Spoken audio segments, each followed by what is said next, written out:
Assalamualaikum warahmatullahi wabarakatuh.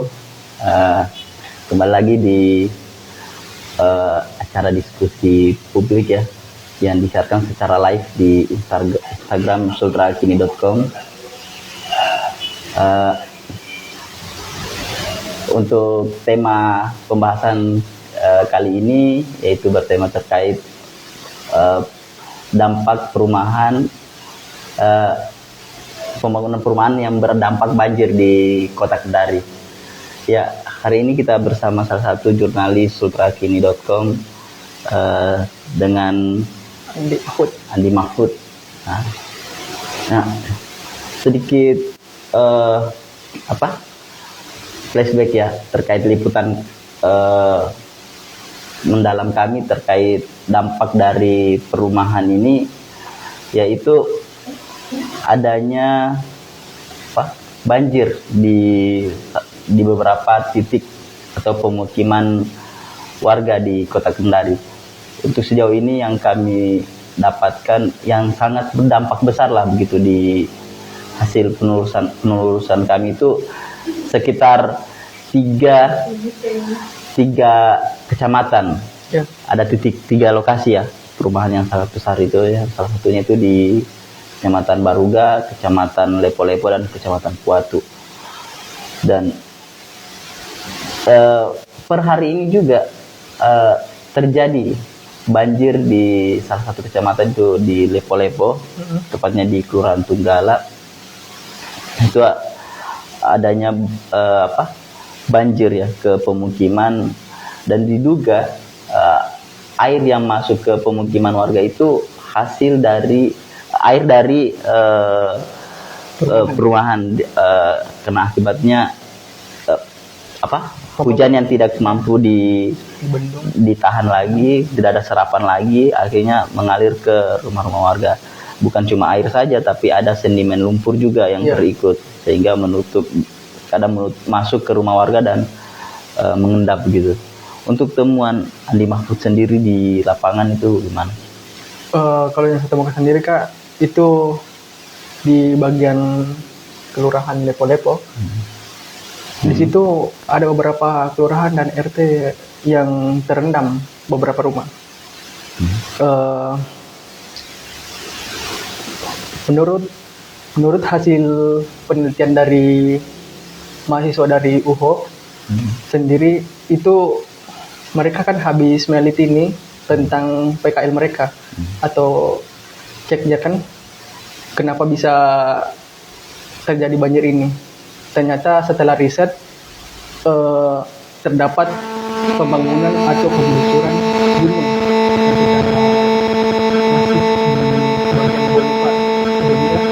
air itu turun ke sungai Kaliwanggu yang menyebabkan beberapa rumah dan kelurahan tergenang air. Gitu. Oh ya, sedikit lagi yang kita ketahui di lapangan itu bahwa ada proses dari awal mula izin, ada beberapa perumahan atau pengembang juga menurut informasi yang kita dapat bahwa ada kelalaian di situ terkait izinnya belum terbit, namun pihak pengembang sudah melakukan land clearing, membersihkan hutan gitu, sehingga tidak ada lagi penyangga air hujan jika turun, tidak ada lagi yang menyerap airnya. Itu salah satu dampak lah turun ke rumah-rumah warga juga, karena posisi perumahan yang kita ketahui di Kota Kendari itu bukan berada di dataran rendah lagi, tapi sudah menjamur ke yang daerah-daerah tinggi, seperti ada beberapa bukit-bukit ataupun kita anggap sudah naik di gunung lah gitu. Dan selain itu, salah satu penyebabnya juga ada bentang alam, yang dari informasi yang kita dapat juga di lapangan bahwa ada bentang alam yang dirubah sama pihak-pihak pengembang. Di sini juga sangat merugikan masyarakat sekitar juga, karena bentang alam yang dirubah itu berupa kali yang harusnya tempat jalur air ya, yang semestinya itu ke muara, namun itu ditutup sehingga air berbelok ke arah pemukiman. Memang menguntungkan pihak developer, tapi merugikan warga sekitar gitu. Selain itu juga untuk pengembang sendiri tidak memperhatikan yang namanya fasum dan pasos sendiri. Itu terbukti dari beberapa perumahan yang tidak melakukan mitigasi banjir, misalnya membuat retensi atau tidak memikirkanlah bagaimana dampak dari perumahan. Kita ketahui sendiri kawan, curah hujan di Kota Kendari sendiri ya sangat intensif ya, sangat ini apalagi kita tahu lagi beberapa sungai-sungai atau kali-kali itu mengalami pendangkalan juga, itu tidak bisa dipungkiri, beberapa sedimen lumpur dan saluran-saluran air yang harusnya irigasi saluran air yang harusnya menjadi pembuangan akhir itu lancar, namun karena banyaknya debit air yang satu kali begitu yang turun, akhirnya tidak mampu menampung secara maksimal, akhirnya meluap ke perumahan-perumahan warga. Itu sih yang sejauh ini yang menjadi permasalahan. Salah satunya itu di Kelurahan Tunggale ya. Di situ dari informasi yang kami dapat di masyarakat juga bahwa dulunya mereka hidup di situ, bertani apa segala macam, tidak pernah ada namanya banjir begitu, belum pernah merasakan banjir. Namun seiring waktu izin perumahan diterbitkan sama pemerintah setempat, sehingga dulunya tidak ada banjir, sehingga itu menjadi salah satu dampak banjir juga ke masyarakat, karena itu tadi sudah tidak ada serapan dari pohon-pohon yang karena akibat pembersihan itu gitu. Kalau teman saya sendiri Kak, di beberapa perumahan BTN itu di Kota Kendari itu kan kebanyakan sih tata aliran airnya itu tidak teratur. Ada yang mengarah ke jalan yang sering menyebabkan jalan raya pun ikut tergenang banjir. Coba dari tata kelolanya. Oh ya, buat teman-teman, kami menginformasikan untuk liputan lengkap kami ada di Teras ID, bisa untuk diakses langsung lah untuk pemberitaan lengkap kami, dan di situ juga kami sediakan berlangganan untuk membaca berita-berita full dan lengkap kami, liputan lengkap kami di situ. Ya, dari informasi yang kami dapat juga di lapangan bahwa ada kesalahan izin lah, ada kesalahan, bahkan ada yang tidak diperhatikan pihak-pihak pengembang untuk memulai pembangunan. Seharusnya kan sesuai aturan begitu, bahwa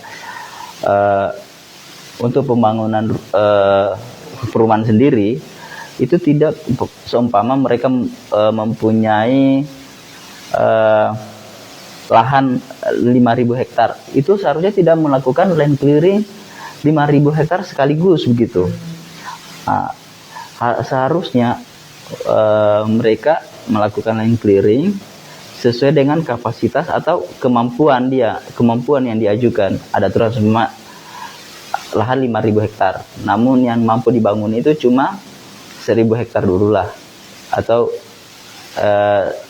berapa hektar begitu yang mampu, dan itu dulu yang di land clearing, sehingga sambil mengurus kayak mengecek kondisi kontur tanah, memang itu sudah layak untuk dibangun perumahan, nah baru dibanguni. Beriring mungkin sudah dibanguni, sudah terjadi, dan itu melakukan land clearing untuk pembangunan selanjutnya. Seharusnya itu yang dilakukan pihak pengembang, namun untuk sampai saat ini masih ada juga yang tidak menerapkan hal-hal itu, sehingga seperti yang kita ketahui bahwa serapan air hujan ini tidak maksimal lagi seperti sebelum adanya ya pembangunan perumahan itu tadi. Seperti kata yang bilang tadi, itu kan mereka kan cara pembangunannya itu secara masif ya, tidak bertahap. Yang mana harusnya sebenarnya harus bertahap, karena kita harus melihat dampaknya juga kan. Kalau bertahap itu kan sudah mulai muncul beberapa aliran sungainya dan dampak-dampaknya. Kalau secara masif kan itu agak sulit untuk ditangani ketika sudah jadi semua pembangunannya. Ya, Pak. Untuk proses perizinan ya, kembali lagi ke perizinan, dari yang data yang kita dapatkan di lapangan itu banyak tidak sesuai dengan semestinya begitu.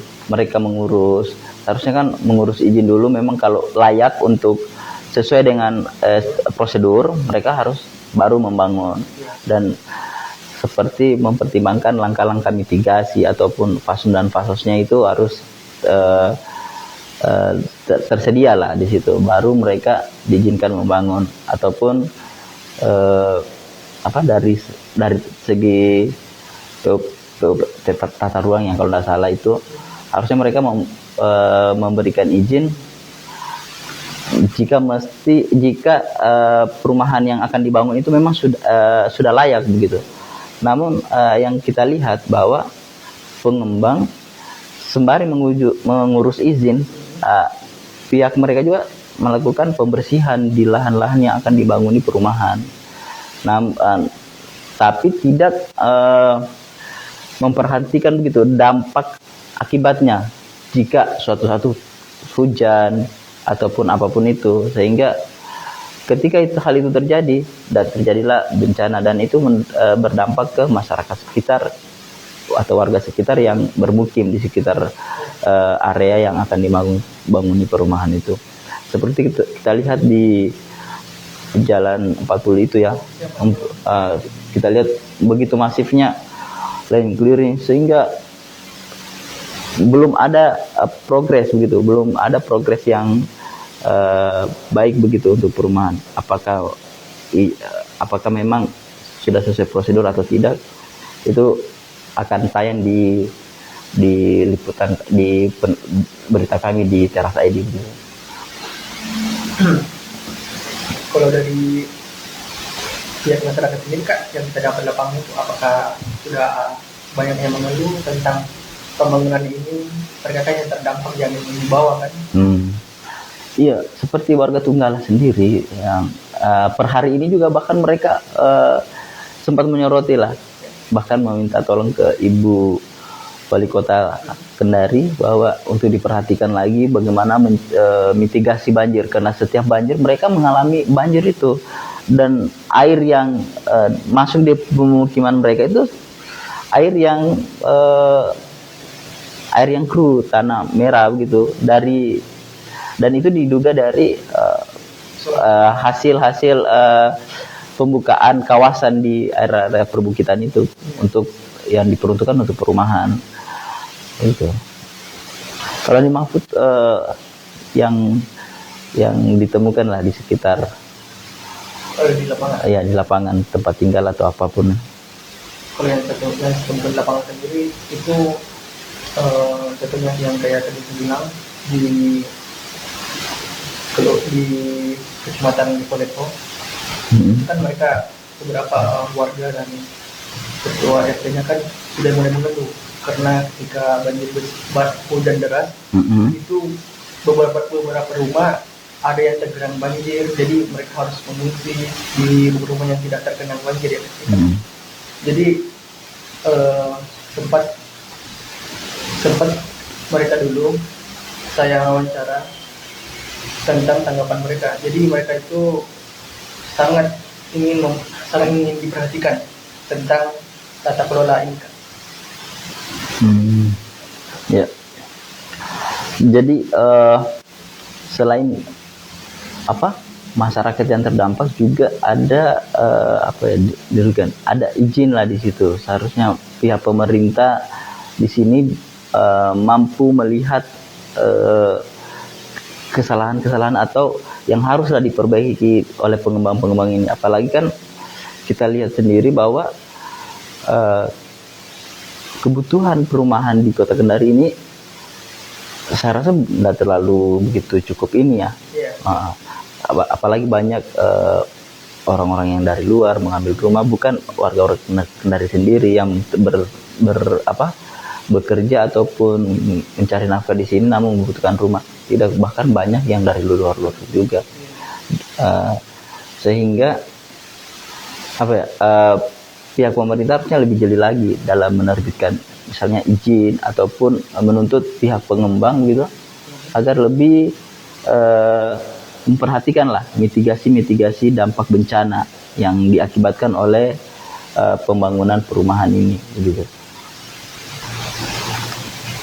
Seperti yang Kakak bilang tadi, kalau saya lihat itu kan kebanyakan yang penghuni perumahan BT ini kan kebanyakan kan bukan masyarakat Kota Kendari, itu dari luar. Mungkin kayak seperti anak mahasiswa yang ingin melanjutkan kuliahnya di sini. Itu kan biasanya mereka sering mensewa atau membeli suatu perumahan BTN di Kota Kendari. Jadi ada juga beberapa perumahan yang kosong gitu, ya tidak terhuni yang Kak bilang tadi. Jadi semacam pemborosan. Ya, kalau untuk kembali lagi ke dampak banjir ini, salah satunya juga itu pihak perumahan harusnya memastikan aliran air yang hasil buangan dari lingkungan perumahan mereka itu harusnya memang memikirkan bahwa larinya ke arah yang tepat, misalnya muara sungai yang memang besar begitu untuk diteruskan ke laut. Tapi ini kan mereka membangun cuma fasum-fasum yang daerah-daerah untuk mengalirkan air ke luar begitu, tapi tidak memikirkan bahwa air ini apakah sampai ke titik tujuan seperti muara. Kan kita di sini ada muara Kaliwanggu kan, untuk pembuangan ke laut gitu. Namun itu yang jarang sekali dipikirkan, bahkan tidak sih, kolam retensi saja tidak ini. Bahkan ada masyarakat juga yang mengeluhkan terkait agar pihak perumahan ini membangun kolam retensi sehingga ketika terjadi hujan lebat gitu ada tempat menampung lah, sehingga tidak langsung ke rumah-rumah warga begitu. Nah, selain itu dari informasi yang kami dapat juga ada beberapa perumahan yang tidak memiliki RTH.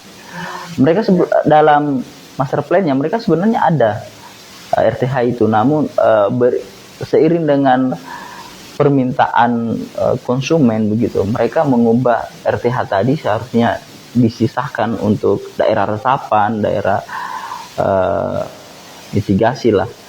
Itu dibangunkan unit yang baru begitu, ditiadakan. Akhirnya kurangnya resapan, kurangnya daerah-daerah terbuka begitu, sehingga serapan air hujan itu tidak maksimal, tapi dibuangnya ke arah-arah yang rawan. Seperti kita ketahui sendiri bahwa pemukiman warga kan berada di daerah yang masih rendah begitu dibandingkan area-area perumahan yang saat ini dibangun.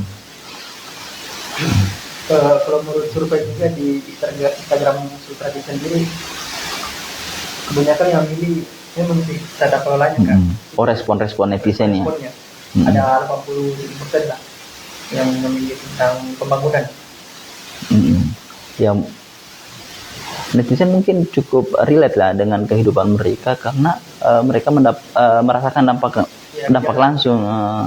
Apalagi daerah situasi saat ini yang memasuki musim penghujan begitu, mereka merasakan dampak airnya yang dulunya debitnya tidak sebesar itu, sampai sekarang mereka rasakan betul sampai masuk ke dalam rumah-rumah mereka gitu beda. Jalan-jalan. Bahkan mengenang di jalan-jalan raya yang dulunya memang bisa menampung di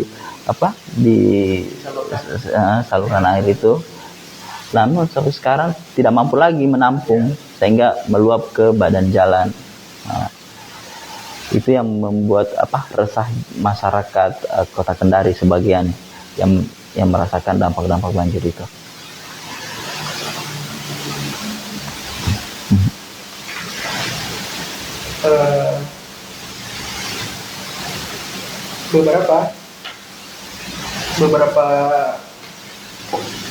Beberapa warga juga dan developer itu kan kebanyakan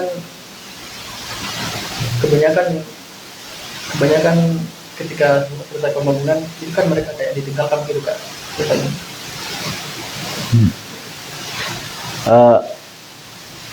Karena kebanyakan juga perumahan ya di Kota Kendari itu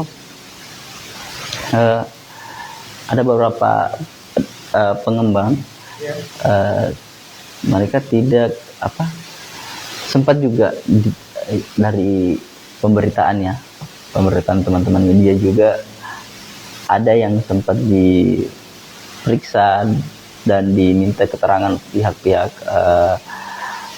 yang berwajib ya terkait pembangunan mereka yang tidak sesuai dengan prosedur gitu. Ada beberapa yang sempat dipanggil juga untuk diminta klarifikasi.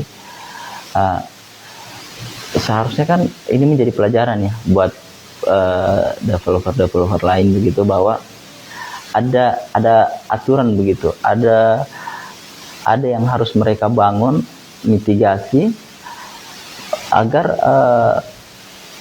hal yang mereka buat ini kan tidak berdampak ke masyarakat. Misalnya kan seperti yang kerap dirasakan itu kayak seperti banjir lumpur tadi ke pemukiman. Memang ini terjadi besar-besaran ya untuk dampak perumahan ini itu 2-3 tahun terakhir. Kita bisa cek sendiri di pemberitaan, bahkan di masyarakat juga itu sangat mengeluhkan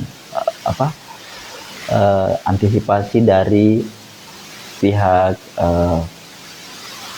perumahan gitu. Misalnya tadi membangun area-area resapan, terus membangun kayak sumur-sumur resapan, area-area retensi agar mencegah banjir gitu, mencegah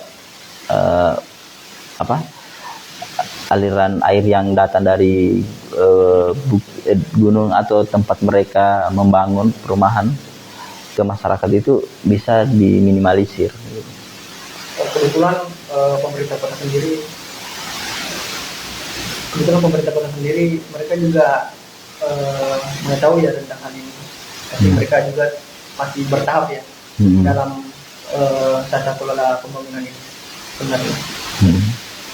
Iya, apalagi kan program pemerintah Prabowo kan kalau di zaman Jokowi dulu itu kan cuma 1 juta rumah, dan di masa pemerintahan Prabowo sendiri itu sudah mencanangkan 3 juta rumah begitu, dan Kota Kendari juga mendapatkan kuota perumahan. Saya kurang tahu berapa persisnya. Hal itu disampaikan juga sama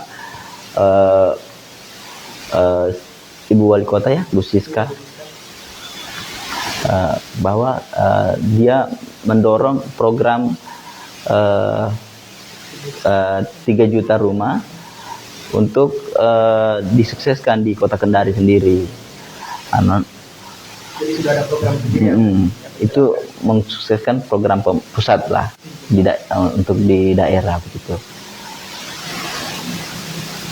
Ya, mungkin untuk pembahasan kami terkait dampak perumahan yang mengakibatkan banjir di pemukiman warga yang sampai saat ini dan sampai hari ini juga masyarakat khususnya itu masyarakat Tunggala yang untuk hari ini kita update di pemberitaan tadi di media sosial bahwa mereka sangat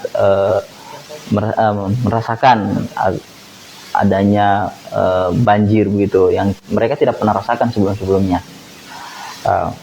Untuk teman-teman dari teman-teman setia sultrakini.com dan Teras ID untuk mengakses atau membaca liputan lengkap kami di teras.id gitu. Mungkin sekian dari kami berdua. Kami pamit undur diri. Assalamualaikum warahmatullahi wabarakatuh.